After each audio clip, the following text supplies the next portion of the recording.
Yes. Next episode, new episode, and I'm delighted to welcome the current lightweight Misfits female women's champion, Carla Jade. How are you, Carla? I'm good. I'm good. Undefeated as well. Undefeated. Oh, undefeated. undefeated. Okay. Say the whole record. How many fights is it altogether now? So 4 fights, 3 wins, and 1 draw. Fantastic.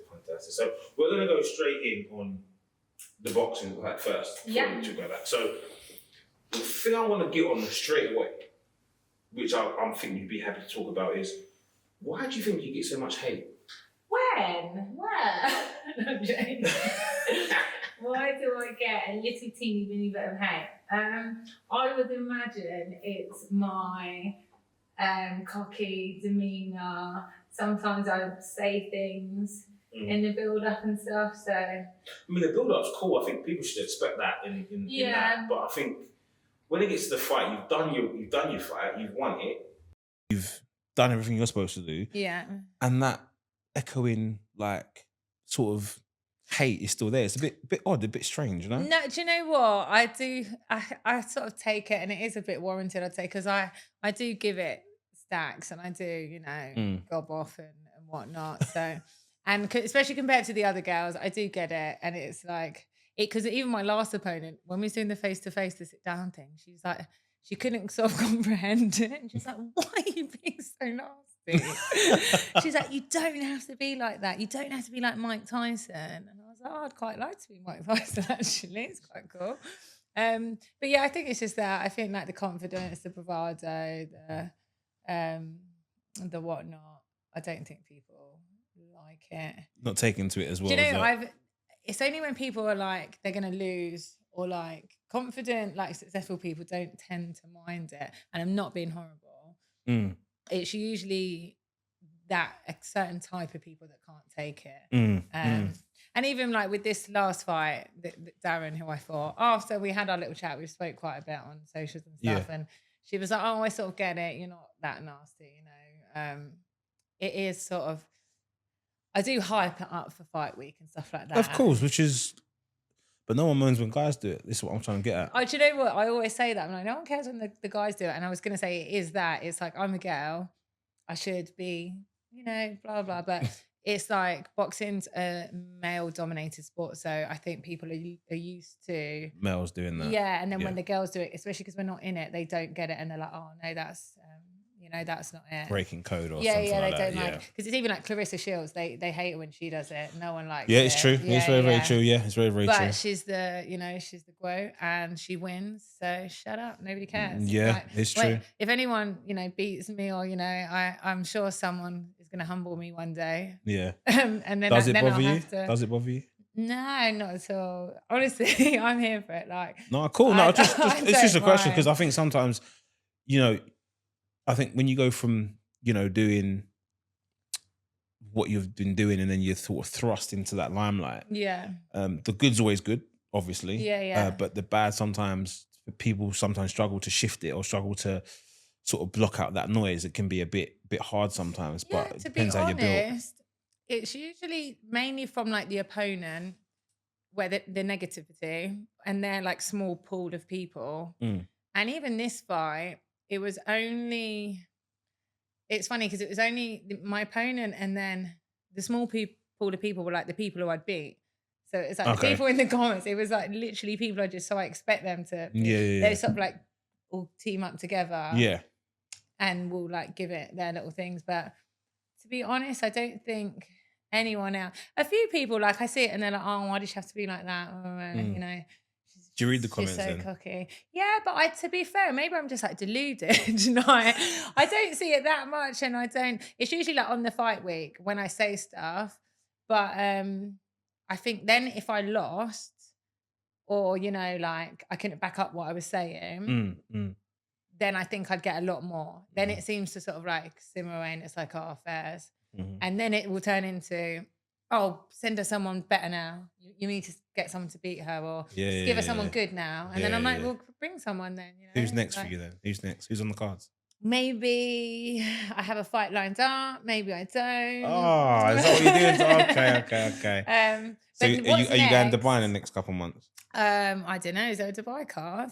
just asking. I'm just asking if you get in Dubai in the next couple of months because there's a little something going on with someone in Dubai. I don't know. I don't know. Like I said, I saw you got questioned by IFL about fighting Bonnie Blue. Oh gosh, are we bringing that up? I'm just asking. Number one, she can't fight. So, number two, you know, got a bit of attention that interview. I think it's things like that as well. You say like, why do people not like you? I think it's my. No, I'll back you on that one though. The stance you have on that she's just great. Yeah. And I think it's that. It's like I'm quite outspoken about if I don't like something or I want to talk about it, absolutely. I'm happy to just talk about it. I'm not going to sit on the back burner. I know certain people.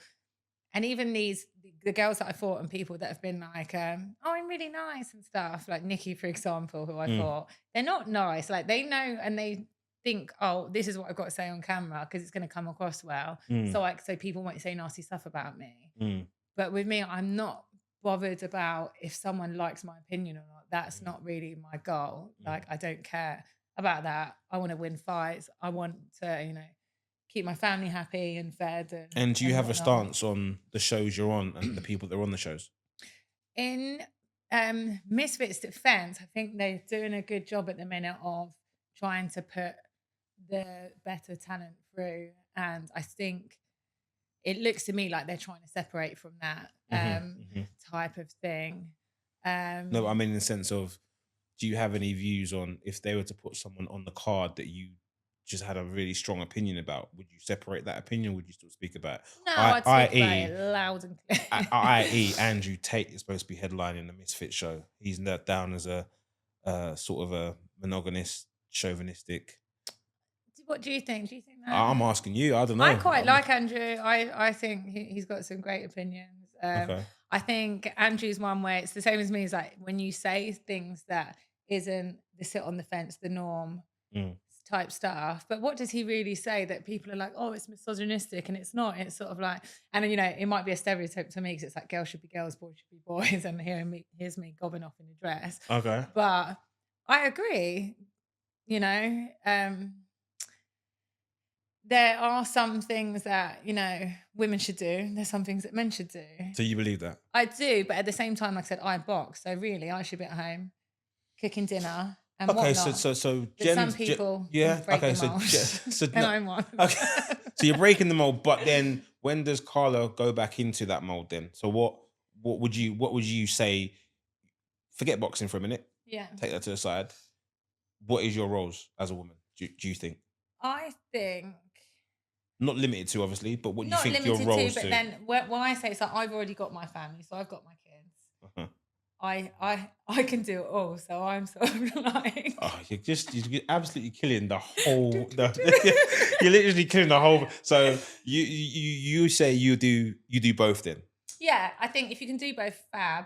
But I do think predominantly a man is there to provide and protect. What we spoke about on the previous one. I think women.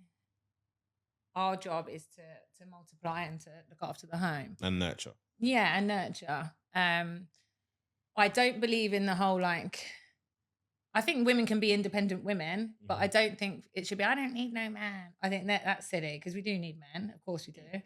Thank you for confirming that. No, but it's like I was saying amazing. The other day, I done a TikTok that got a bit of hate, and it was like, if I take my car to the garage, I don't want to see a girl. I want to see a man to fix my car because I don't. She might do you know what? break her nail or start crying, and I'm not here for it. You know. That's happened to me once. My friend that's here now with me, we played for a team in Aylesbury many years ago, and I got outside the station from King's Cross. And I wanted a taxi. Yeah. And I'd never ever had a taxi where a woman picked me up.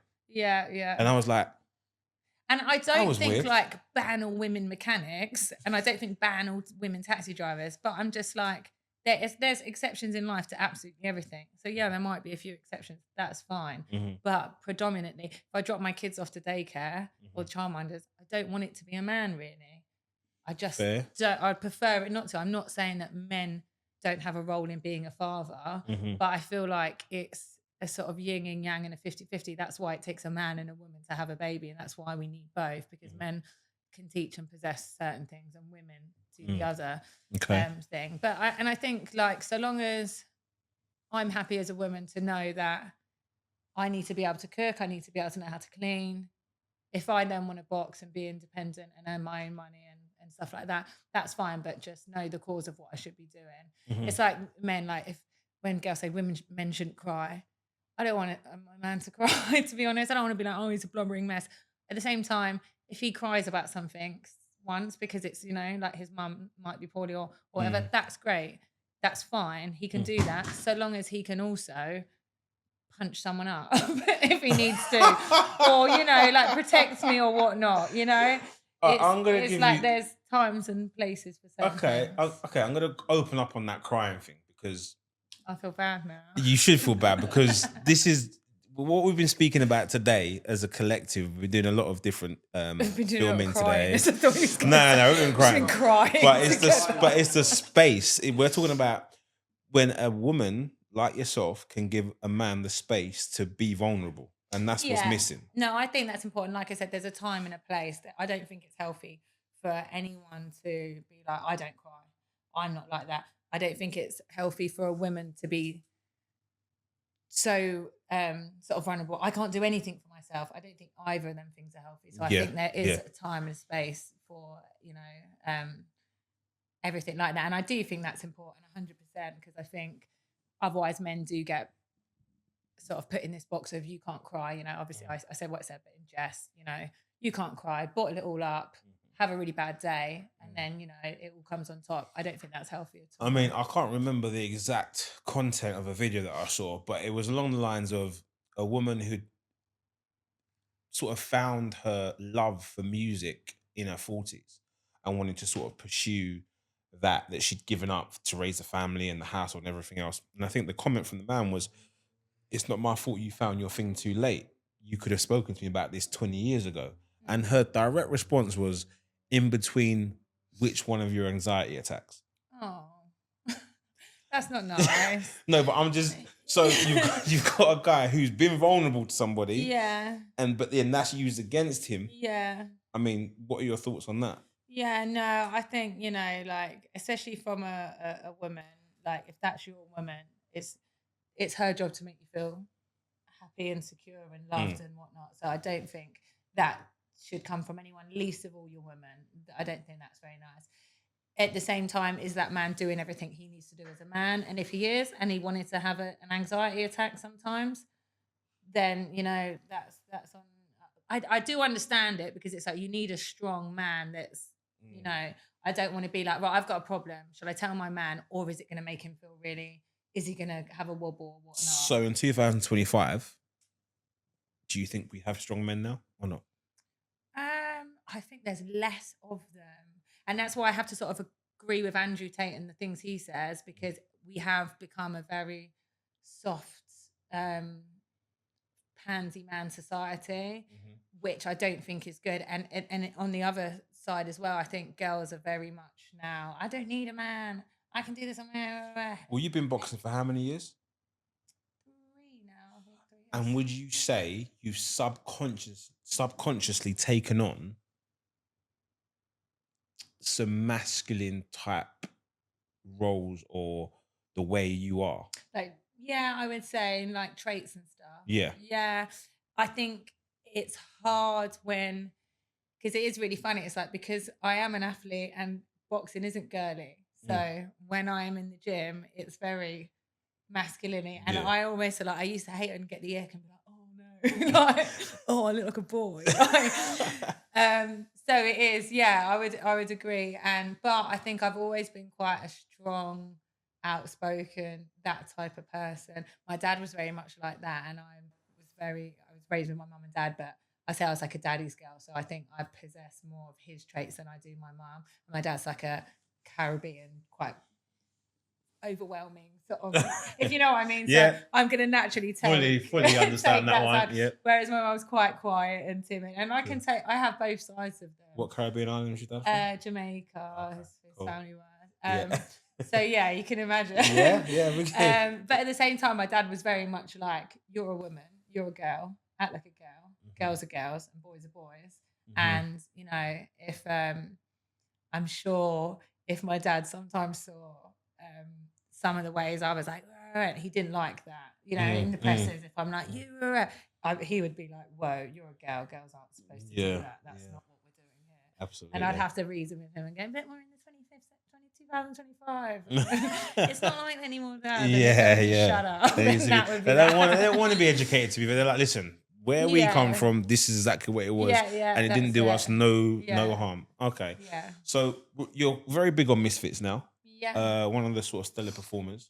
Yeah. Is there anyone out there? The Queen of Misfits. The Queen. Okay, caption that. Yeah, sorry. Queen of Misfits. Mam said it in an interview, and since he said it, I'm like, that's mine. And he's probably like, I wish I never said that. She doesn't shut up. Well, if he said it, you got to take it. You got to take it on. So, is there anyone, not trying to give anyone publicity, but is there anyone because you said people keep saying, oh, fight someone else and fight this one and fight that one. If there was a number, don't say no names, how many out there are there that you could fight that would solidify you as the queen? You are now, but you know that people go, well, she's not fought no one. Influence who influences who I need to be. Yeah, absolutely no one. And I'm not even being like, in terms of the influencer scene, especially in the 112s, there's no one. So I think that's why now it's the BKFC girls, the pro girls, etc. And not they're going to be coming over. Yeah, because even sort of my opponent before last was that. Even with, and I don't just mean me, even with Elle, she moved on. I think the scene of like influencer female boxing isn't, I don't think there's, well, I don't know, actually, that might not be fair, but I just think I've surpassed it. I think even like Julie is probably surpassing it and surpassed it. Yeah.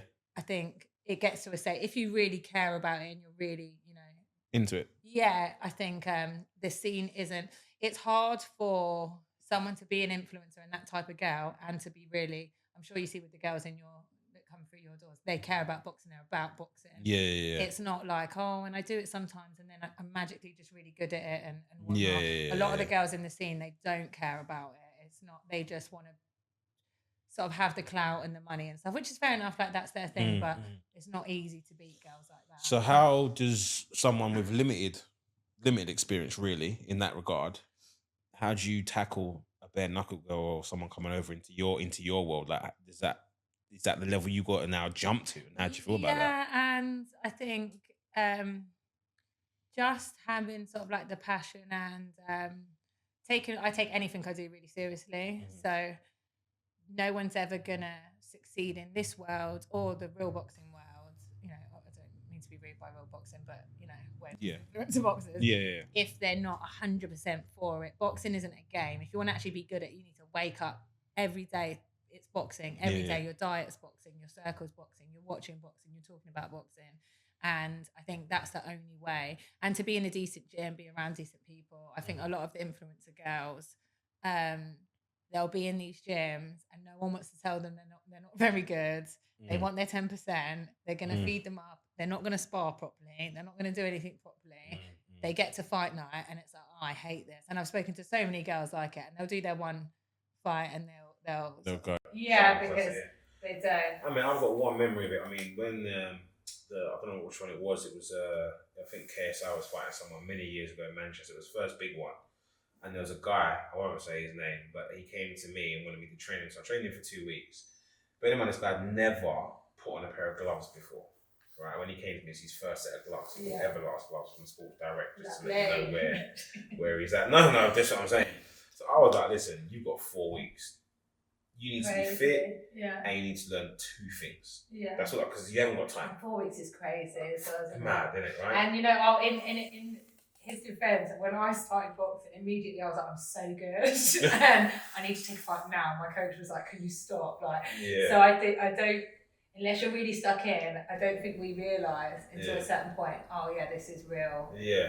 Well, he didn't. And what he did was, after 2 weeks, he went, I want to do what they're doing. And we had a couple of pros in the gym at the time.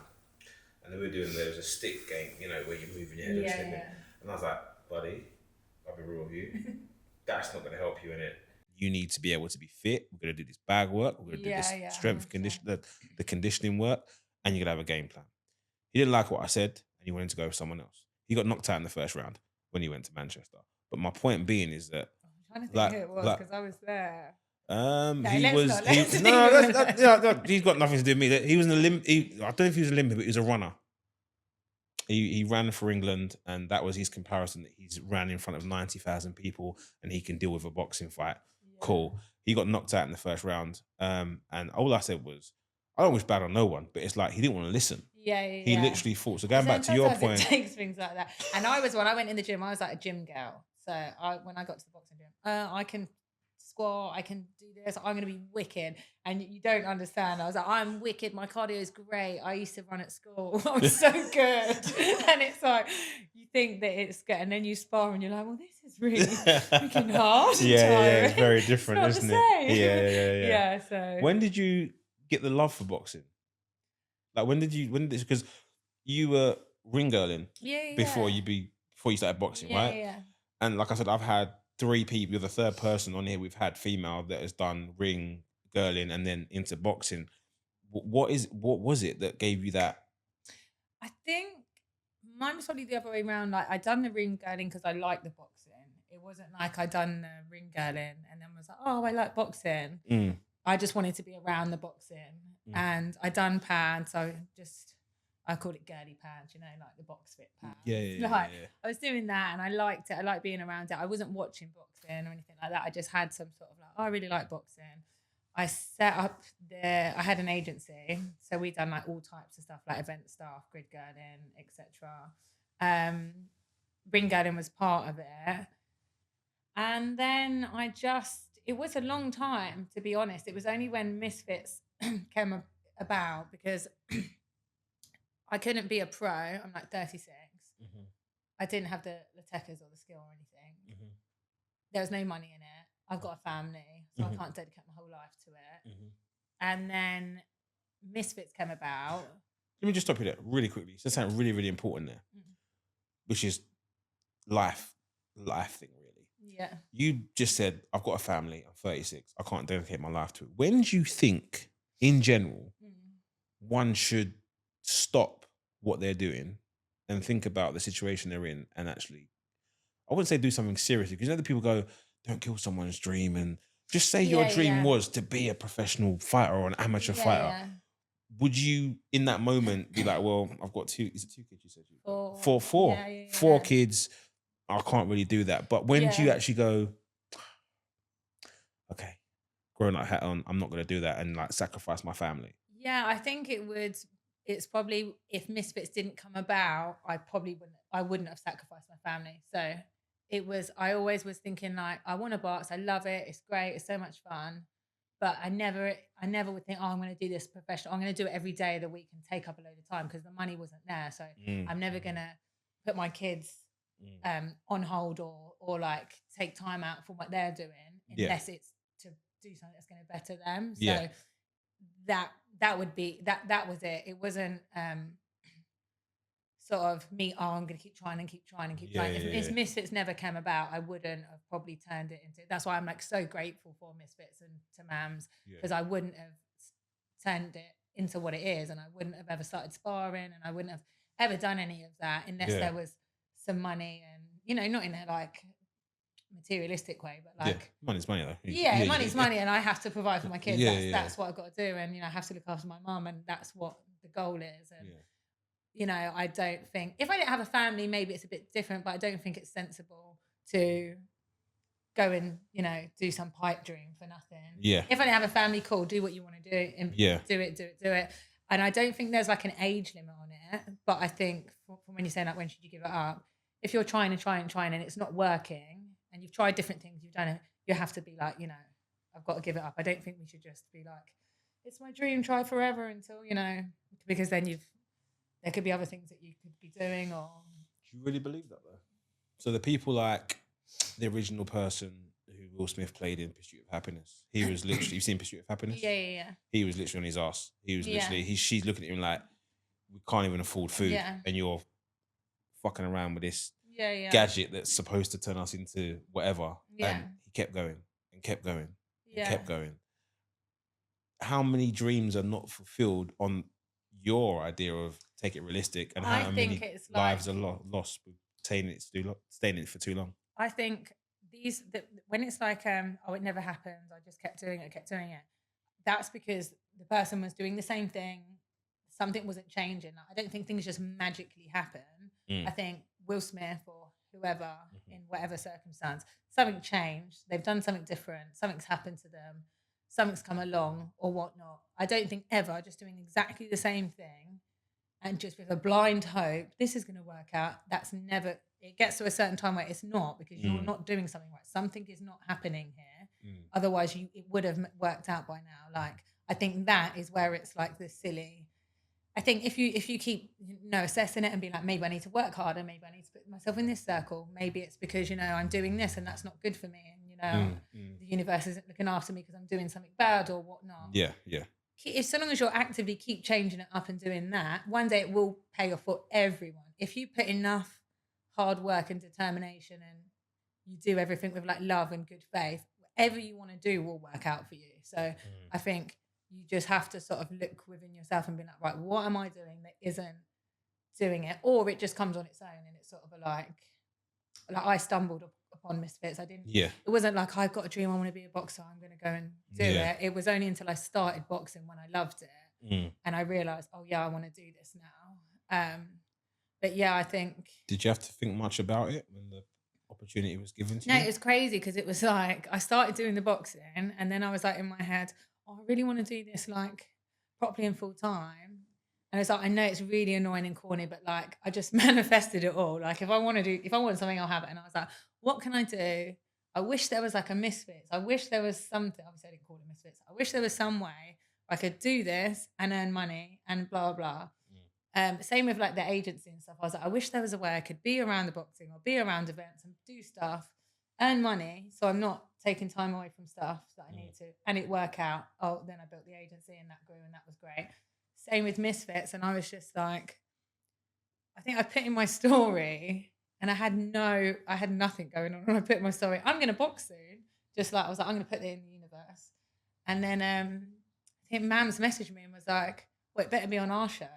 And then I was like, yeah, okay. And really, it was like I had nothing. Like I wasn't going to box soon. Like I just said it because I wanted to do it. Yeah. And I think Kingpin was about, so that's when it sort of entered my head. Yeah. And Misfits hadn't really like taken off yet. And then I still had to wait a good year before I got on. Yeah. But then it was, right, I'm going to stick at this. I'm going to work really hard. I'm going to put myself in the right places. I went to train at Shoot Fighters. Obviously, KSI was training there and stuff.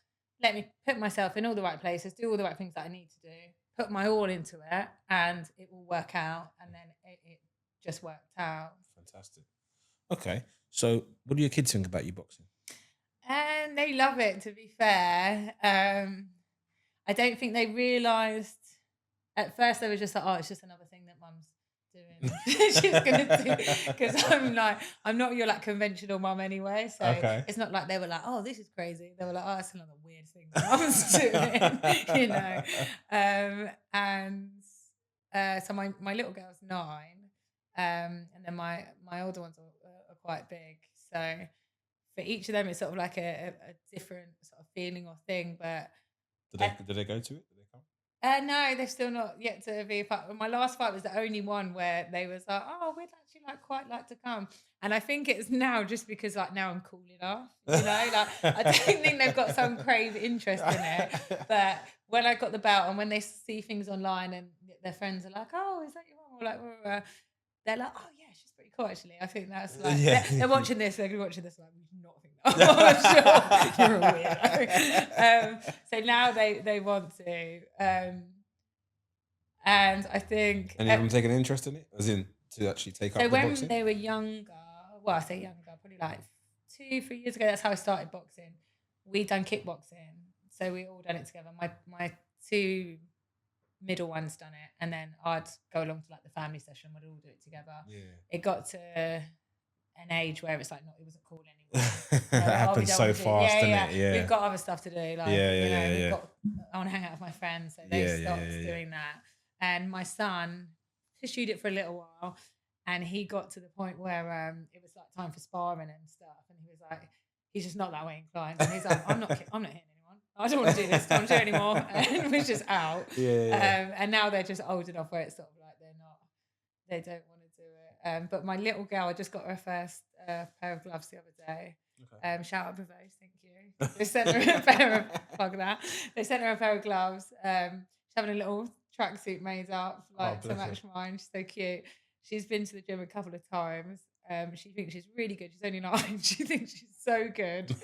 She's not as good as she thinks she is. But even when I said the other day, and I went, "Oh, you're going to be a boxer now?" She's like, "No, I want to be a vet, but I'll do the boxing stuff if I can. Vet. I'll do that for a minute if you want, like sort of thing." But yeah, no, she doesn't like major want to do it, but she's good to be fair. She's like she'll throw her little 1-2s, and she's quite determined. I think because they see me, if I want to do something, I'll just go and do it. Yeah, they've got that quite, same. And it's like attainable. At the start, when they were younger, they didn't really get it, but now they really understand. Like, oh, if you want to do something, you can actually just go and do it. Like, they'd say, "Oh, I want to do this more, but this is hard," and I'd be like, "I'll just go and do it then. If you want to do it, like, what do you want to do?" Like, now they don't tell me things because they're like, "Mum will take it to the extreme." And like, as we do. That's what we do, isn't it? So it's mad. Okay, so that's boxing. The agency that you set up. Let's talk to us about that. Yeah, so I think it was like 2018, 19. I was doing like the ring girling, grid girling, stuff like that. And I'm just quite. What do you prefer, grid or ring? Ring because of the boxing. Grid I didn't like so much because it was like a long day in the office. Like you'd be out all day long. It was really noisy. It was outside. It was windy. I don't like cars. Quite boring for me. Not interested. So definitely the boxing. And the grid girling was really serious because obviously it's like we were doing like Brands Hatch and all stuff like that. So it was really like you had to really be on the ball. I'm not saying the boxing isn't, but it's a bit more leeway. You know, you can chat, you can have a giggle, you can do things like that. Where the boxing was sort of like be in the grid gun and be in your position, stand there, hold the ball. You just ran in front of the car. Like I remember this one lady, she used to scream at everyone, and I was like, "Oh, this isn't for me." But I was just working, and then I sort of was getting too many jobs, passing them out to my friends, and I was like, "Oh, you know, I could probably just." Make money off of it, and I think I've got a thing where I don't like working for other people as well. I don't want you to tell me off. I'm fine for that. So what would you say the things are to look for someone who wants to get into ring girling? Be happy, sort of smiley. Have you seen the girls on the American cards? They wear Peroni. They at the end of the fight or the beginning of the fight, they're in the ring, and I swear to God, their face does not move. They're smiling, and it's the same expression. For like minutes, though. Not like it's for like minutes. I think that's what you have to do, though. Do you know what I really don't like, and what I always tell my girls? It's like, don't be doing that. Does my head in. I always tell them like, you've got to smile. Please don't do that. Yeah. We get a bad rep as it is. So I was like, so don't walk around scowling everyone. Be nice, be happy, be friendly, smile. Be nice to the girlfriends, to the boxers, because you don't want them as an enemy. Smile, be cool, and just be happy. But no, I like a good smile. I like that. But I do get what you mean. Because sometimes for minutes they're just there. And I'm like, is their cheeks not like hurting? No, they do hurt. They do. Honestly, Jesus. People are always like, "Is it hard being a ring girl?" I'm like, no, but you do get a leg cramp, especially at the weigh-ins when you have to just stay. My leg will go to sleep, and I'll sit down. I'm like, "Oh, that was so hard," and everyone look at me like, "You mental." And the lads have just done like a 20 kg weight cut, and I'm like, "That was so hard." Yeah. How did you feel about when they started to introduce men doing? Oh, honestly, I bombed in my mouth. Honest to God. I'd done one show, and I remember this promoter, and he was like, "I've got a really good idea. I've got something that's going to like break the mold. We're going to have ring boys." And I was like, "Do we need to have ring boys?" And he was in a pair of Speedos, and I'm not even going to go into detail, but he got in the ring, and he had to squat and bend, and I didn't want to see what I saw, and it was all very minging. But... it was like an oldest type show, and there were these like Hindu type women who were there. They loved it. They had the best time of their life. So maybe there's an audience for it, but I don't want a ticket. Okay. And you know when it's like men should be men, I think that's one where men should be men. Yeah. Don't want to see it. I'm not here for it. What about the lookalikes that they did at the Conor Ben fight this year? I didn't see that. What's that? So they had like random like Ed Sheeran was there. I looked like Ed Sheeran with a guitar. There was an AJ that was there. There was a I don't know why. I just find it a bit cringy, and like magicians, if that's in the same. Cringes me out, weirds me out. Don't want to see it. I just can't. It icks me out. If someone's like it comes up to me. It's like, can I do a magic trick? I'm like, do anything but a magic trick, please, because it's just awful. Mad. Like, we know it's not real as well. Do you really think that I think you're magic? Like, don't you think it's really weird though? Such a weird concept. Like, yeah. I know you're not magic. What are you trying to do here? Maybe try and convince you. And it's awkward, and then you have to be like, oh my God, that was so good. And then it's like, oh God, I'll just say no. I'm like, don't show me, please. Sorry. Mad. Don't show me. And mascots. That gives me the ick. What, football mascot? Any type of mascot when someone's dressed up as something. Okay, cool. I thought the kids that wait two years to walk out with the footballers. I went, bloody hell, that's a bit harsh. No, they're cute. No, we can have them. You guys are cool. Any ring girl horrors? What's the worst thing that's happened to you? Have you fallen over? Everyone always asks me this. There's one story, I can't even share it. It's that much horror. And you won't get it out of me, so don't ask. But some people watching this will know what happened. And let's see that there. Okay. I have also fallen over once. I can't remember. AJ was fighting. And he was up on the big screen. So no one was watching what was going on in the ring by the grace of God. And I was wearing I had laces on my little boots. And I put the heel through the hoop. Just so uncanny for me to do. Is it because you were looking at AJ or? No, it's just because I'm really clumsy and awkward and just fell. And only one woman saw, and she was like, "I saw you. Quick, get out, get out!" But thank God everyone was watching. But no, apart from that, to be fair, no one really. They hold the numbers up the wrong way sometimes. You've done that before? I done it once. What, it was upside down? I've done both, upside down, and I've had the wrong number in my hand. And you think it's all fun and games, but no one's impressed. Like, do you know what? It's because it's such a basic job. Yeah. It's like, you got one job. You got one job. Literally it. You got one job. And you. But there's this one thing that people always do, and it's so annoying. They'll pretend you've got the wrong number, so they'll be like, 3, and then you'll look, and you have to train yourself not to do it, and you'll look and they'll go, ooh. Yeah. What, in the moment? Yeah, they'll be in the crowd and they'll do it. They'll do it. That's not funny, so is bad. it? It's not. It's like, do you know how horrible that is?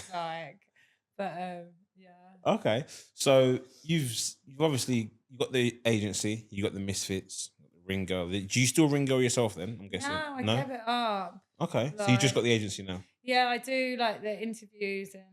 Okay, I've been seeing you doing that. Yeah. So I work for Bare Knuckle FC, and they just approached me because I managed the ring girls for them, and I was ring girling, and they said, "Do you want to start doing sort of interviews backstage?" And how's that done? I love it. It's my favourite thing ever.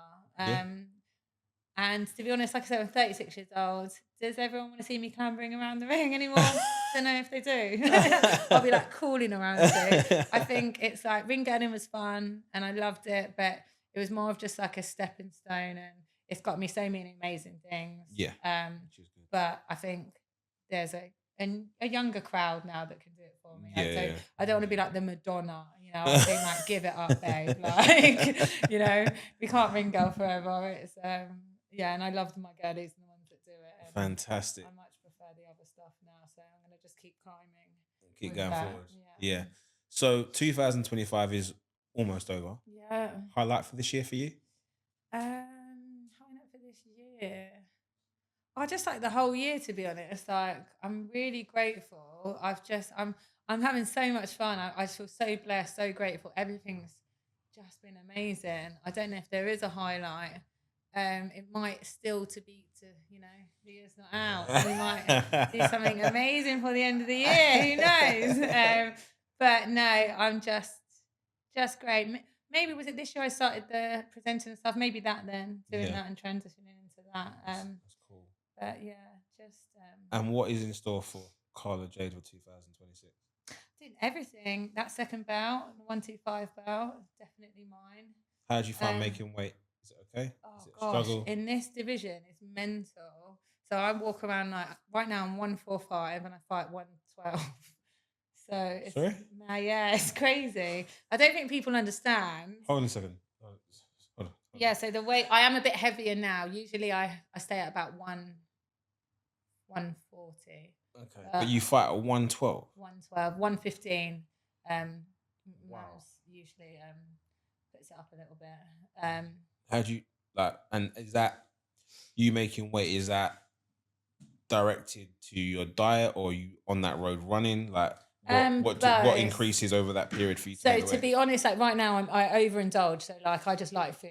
So I eat like just whatever I want, whenever I want. So when it's time to like tighten up for camp, I'll just stop doing that. And you've got that discipline where you go, right, boom. Yeah. Contract 100%. Signed, I'm fighting this day, I can just lock in. And do you know what it is? It's like I'm in such an amazing position. It's so easy to do the switch up because it's like there's so many other people that want the belt, want to be where I am. I'm so grateful for where I am, and I'm quite a disciplined like person. When I need to do it, I'll do it, and that's that. And just get it off. A bit of both. Like I'll start eating normally, then the weight comes down a bit, then it's running. But to be honest, it's like you have to run and do everything to stay fit. So it's not like I'm doing crazy stuff. I do like 5K every other day in camp, and just to bring it down. Normal boxing and it comes off like quite quick, and because my weight division should be the 125s. So that's why I want that belt. Because then I won't have to do the crazy weight cut. But again, like I think it was sort of a blessing me fighting in that division because I did have to up it. I feel like maybe if I was in the 125s and had the belt there to start off, I wouldn't have been as disciplined and I wouldn't have got that. Like my fitness and cardio and everything is like great. So I think that comes from having to be disciplined. Yeah, I think I maybe would have coasted in the 125s and not taken it. You might have, because it would have been a bit of an easier start. Exactly. Yeah. Okay. Well, it's been a pleasure to have the Queen of Misfits. I've said that right. Yeah, the Queen of Misfits on Square Circle podcast. We don't know who she's going to fight in 2026. She knows, but she's not giving us any information yet. I might not know. Maybe I'm just teasing. Yeah, maybe it's a tease. Maybe it's a tease. She's got a very successful agency running, which is a testament to you. To get into something and make it something is always good. We look forward to seeing you back on the screens on Misfits, and I hope it's going to be as entertaining as all your other fights because they are entertaining, and keep the haters hating, I guess. Do you know what I was about to say? I love that you started it off on hating, and he's going to end it on hating as well. So keep him hating. That's what you know. I love it because if I wasn't doing something amazing, it's true. It's true. And I really don't get honestly. It's like so long as my kids love me and my mum loves me and my dad's proud of me, like I from the bottom of my heart, I really don't care. You could say anything. I think that's a very serious point, but would you say that's because you're 36 years old though? Definitely. I think I've grown a lot and I'm in a really good space right now. So to finish on a positive, right into that camera over there and tell every 14, 15, 16 and up year old who is a massive issue at the moment where they worry about what people say and how they comment. I had a mum approached me the other day and it was like, he's got his friends that go to school with him that don't like any of his stuff on Instagram, but they like all these other people's stuff they don't know. Yeah. So I think it's maturity where you're like, as long as my family and my kids love me, I don't care. Yeah. But what would you say to those kids? Let them know. Yeah, I think definitely just keep a good circle around you and listen to the people around you that actually care and want the best for you because they're going to be saying the positive things that matter. People that don't want the best for you, they're not going to say positive things and it doesn't really matter. You really just have to think about what matters to you and just have like positive thoughts and a positive attitude and just feed that. Because if you obsess over and think about the negative, it's going to happen. I know it's like, it sounds really magical, but it is true. You have to just think about what you want and put it in the universe. And who cares? Like, I think it's really important as well. So for like the mums and the dads and the brothers and the sisters and whoever, just to support and just be really loving and kind and just lift them up like from a really young age. Like my mum and dad was so you're the best. Yeah, you're probably a bit too much because I'm right. But it was every day. You're the best. You can do whatever you want. You are the best. We love you. You're great. You're this. You're that, and the other. You have to fill kids up and the teachers, everyone around them, and it does start like you said for when they're young. That is where it's important because you get embedded with these like negative. Sort of like opinions of yourself or negative habits or whatever. And when you're older as well, people don't tend to care, you know. Yeah, maturity thing. So it's like, as I said, I had a video out yesterday. I was like, it doesn't matter. Like what people say, if your friend follows you or not, you know, if they like your stuff, if they share it, it actually doesn't matter. So you've heard it from the Queen of Misfits. Yeah, no one likes me, so apparently. So who cares? Like, who cares? So you heard it from the Queen of Misfits. You heard it from Square Circle Podcast. Keep doing what you're doing. Block out the noise and keep moving forward. And then when it all works out, then you can be like, hey, guys.